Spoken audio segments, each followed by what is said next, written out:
एफएन सूजा एक बागी कलाकार की कहानी। बहुत साल पहले गोवा की एक पुरानी बस्ती में एक लड़का पैदा हुआ।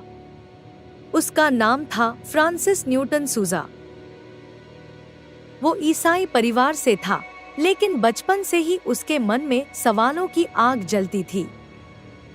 चर्च में जो सिखाया जाता वो उसे समझने की कोशिश करता, मगर कई बार सवाल करने पर उसे चुप करा दिया जाता।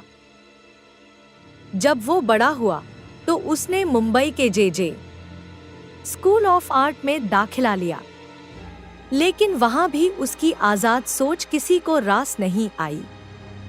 उसने कुछ ऐसा चित्र बना दिया जिसे अश्लील कहकर उसे स्कूल से निकाल दिया गया। पर सूजा रुका नहीं। उसने ठान लिया, मैं वो कलाकार बनूंगा जो सच्चाई बोलेगा, चाहे किसी को पसंद आए या नहीं। 1947 आया, भारत आजाद हुआ। उसी साल सूजा ने कुछ ऐसे ही सोचने वाले दोस्तों को साथ लिया और प्रोग्रेसिव आर्टिस्ट्स ग्रुप पग बनाया। उनका सपना था, भारत की कला को नई सोच दो, नई दिशा दो। सूजा की पेंटिंग्स देखने में डरावनी लगती थी। चेहरों में दर्द, आंखों में गुस्सा, शरीर में असंतुलन, लेकिन जो भी देखता रुक जाता, क्योंकि उसके चित्र सच्चाई बोलते थे। धर्म का ढोंग, समाज की हिंसा, अंदर की कुंठाएं, सब कुछ। कुछ साल बाद सूजा लंदन चला गया। वहां उसकी कला ने तहलका मचा दिया। वो पहला भारतीय कलाकार बना जिसकी पेंटिंग्स को यूरोप में गहराई से समझा और सराहा गया। वो शराब पीता था, बेबाक बोलता था, विवादों में रहता था, लेकिन उसकी कला में एक ईमानदार आग थी। याद रखने लायक बातें। सूजा ने कला को सच्चाई का आईना बनाया। उसने दिखाया कि कलाकार को झुकना नहीं चाहिए, बस सच कहना चाहिए। वो भारत की आधुनिक कला का आधार स्तंभ था। एमएफ हुसैन, ब्रश वाला बादशाह। एक छोटा सा लड़का महाराष्ट्र के पंढरपुर शहर में जन्मा। नाम था मकबूल फिदा हुसैन। बचपन में उसकी मां चल बसी और वह बहुत जल्दी अकेलेपन और गरीबी से लड़ना सीख गया। लेकिन उसकी आंखों में सपने थे और हाथों में था एक ब्रश। गरीब था, लेकिन सोच अमीर। उसने मुंबई की गलियों में फिल्मों के पोस्टर पेंट करने से शुरुआत की। 6 से 8 फुट ऊंचे पोस्टर जो दीवारों पर लगते थे, वही उसकी पहली गैलरी थी। वो अकेले ही स्टूडियो में बैठा घंटों ब्रश चलाता और धीरे धीरे उसका नाम लोगों की जुबान पर आने लगा। फिर आया एक मोड़। 1947 में भारत आजाद हुआ और एफएन सूजा ने उसे प्रोग्रेसिव आर्टिस्ट्स ग्रुप पग में शामिल कर लिया। अब हुसैन को अपनी कल्पनाओं को पंख देने का मंच मिल गया। उसने भारतीय संस्कृति को नए रंगों में ढाला। घोड़े उसकी सबसे पसंदीदा थीम बनी, तेज, आजाद और ताकतवर। मां का चेहरा, भारतीय देवी देवता, रामायण महाभारत के पात्र, सभी उसकी कला में नजर आने लगे। उसके ब्रश से भारत की आत्मा बोलती थी।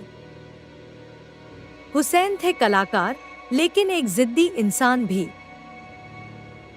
वे नंगे पांव चलते थे, कहते थे, धरती से जुड़कर ही सच्ची कला निकलती है। कभी थकते नहीं थे, कभी झुकते नहीं थे।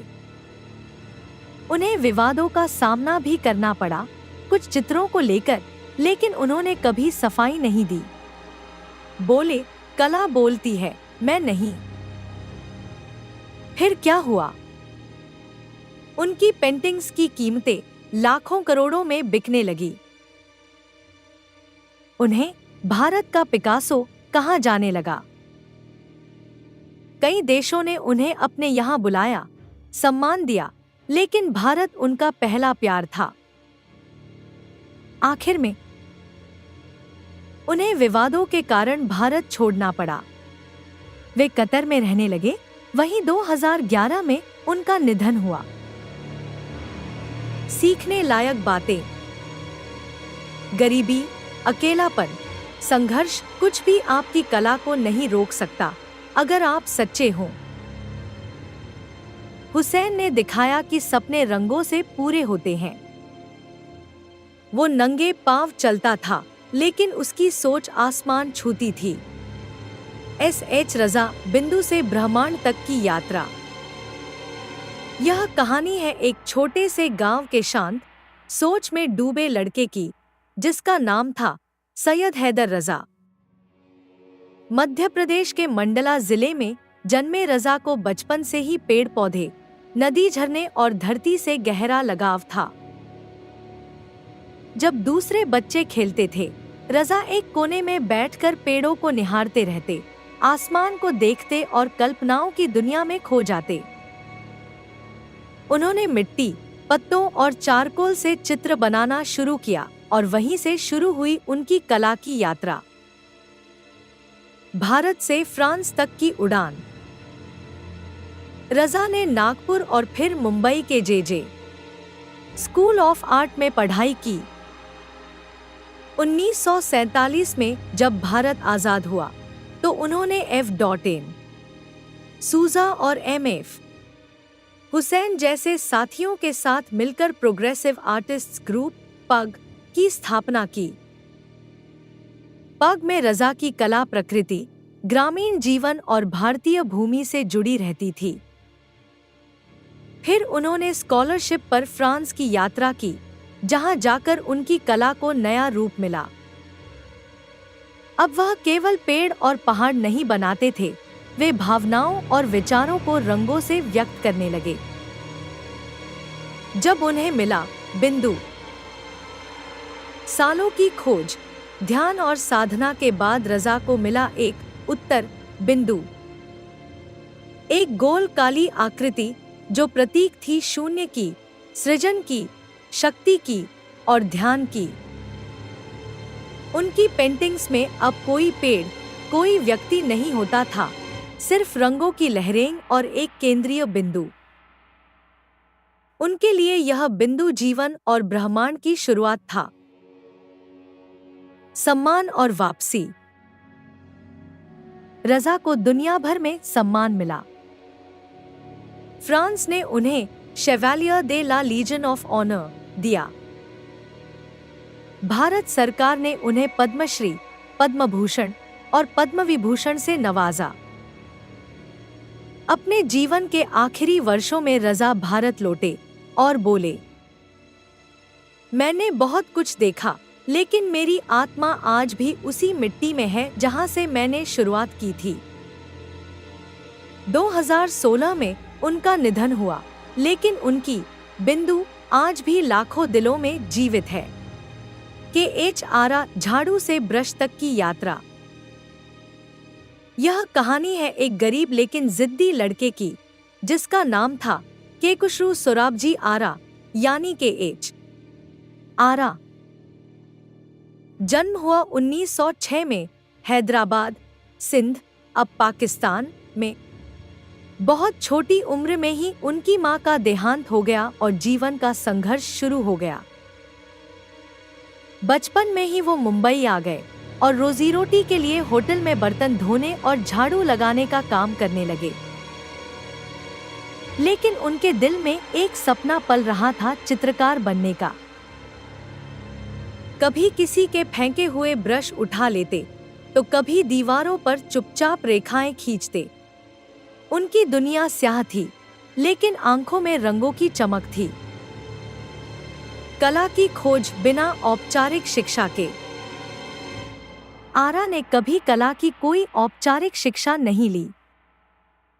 वो आत्मशिक्षित, सेल्फ टॉट थे, यानी उन्होंने खुद से देख देख कर, अनुभव कर कर के चित्र बनाना सीखा। उनकी किस्मत ने तब करवट ली जब उनकी कला पर कुछ वरिष्ठ कलाकारों की नजर पड़ी। उन्होंने आरा की मदद की और उन्हें पहला ब्रश नहीं, पहला पक्का कैनवस मिला। पक्का शांत लेकिन सशक्त कलाकार। 1947 में जब F.N. सूजा ने प्रोग्रेसिव आर्टिस्ट्स ग्रुप की स्थापना की तो आरा भी उसमें शामिल हुए। पग के बाकी सदस्य जहां तीव्र और विद्रोही शैली में काम कर रहे थे, वहीं आरा की कला थी शांत, कोमल और सादा। उनकी खास पहचान बनी नारी आकृति, फीमेल न्यूड को चित्रित करना। पर वो नग्नता दिखाने के लिए नहीं, स्त्री की गरिमा और सहजता दिखाने के लिए चित्र बनाते थे। उनके चित्रों में महिलाएं रोजमर्रा के कामों में होती, बाल संवारती, पानी भरती, बैठी मुस्कुराती। वो बताते थे, नारी शरीर में वासना नहीं, सौंदर्य और मातृत्व है, वही मैं दिखाना चाहता हूँ। सादगी और सच्चाई का चित्रकार। आरा की शैली में कोई दिखावा नहीं था। रंग सादे, रेखाएं साफ और भाव स्पष्ट होते थे। उनका मानना था, कला को कठिन नहीं होना चाहिए, वो हर किसी के दिल को छूनी चाहिए। वो न तो बड़े बड़े शब्दों में बात करते थे और न ही नाम कमाने के लिए पेंटिंग करते थे। उनका ब्रश बस सच्चाई लिखता था। आखिरी दिन गुमनाम लेकिन संतुष्ट। जीवन के आखिरी वर्षों में आरा आर्थिक तंगी में रहे। नाम तो था लेकिन दौलत नहीं थी। उन्होंने बहुत कुछ बनाया, सिखाया, लेकिन कभी खुद को महान नहीं कहा। 2000 में उनका निधन हुआ, शायद चुपचाप लेकिन सम्मान के साथ। H.A. गड़े रंगों के जादूगर की कहानी। बहुत साल पहले एक छोटे से गांव में एक लड़का पैदा हुआ। नाम था हामिद अनवर गड़े। बचपन से ही उसके दिल में कुछ खास था, एक जादू जैसा जो उसने रंगों और तस्वीरों में महसूस किया। गड़े ने अपनी पढ़ाई मुंबई के प्रसिद्ध J.J. स्कूल ऑफ आर्ट से की, जहां उसने अपनी कला की नींव मजबूत की। उस समय भारत में कला की दुनिया बदल रही थी और गड़े भी उस बदलाव का हिस्सा बनना चाहता था। प्रोग्रेसिव आर्टिस्ट्स ग्रुप का हिस्सा। 1947 में जब भारत आजाद हुआ तो गड़े ने भी F.N. सूजा, M.F. हुसैन जैसे महान कलाकारों के साथ मिलकर प्रोग्रेसिव आर्टिस्ट्स ग्रुप की स्थापना की। इस समूह का मकसद था भारत की कला को एक नया, आधुनिक और अंतर्राष्ट्रीय स्वरूप देना। गड़े ने अपनी पेंटिंग्स में भारत के ग्रामीण जीवन, किसान और प्राकृतिक दृश्यों को जीवंत रंगों और नए अंदाज में पेश किया। उनके चित्रों में देशभक्ति और आत्मा की झलक साफ दिखती थी। कलाकार और शिक्षक। गड़े ने सिर्फ पेंटिंग ही नहीं की, बल्कि कला को आगे बढ़ाने के लिए शिक्षक का भी काम किया। उन्होंने कई युवा कलाकारों को प्रशिक्षित किया और उन्हें नया सोचने के लिए प्रेरित किया। उनकी कला में हमेशा एक सरलता और सच्चाई थी, जो दिल को छू जाती थी। जीवन का अंत और विरासत। H.A. गड़े का निधन हो गया, लेकिन उनकी कला आज भी जीवित है।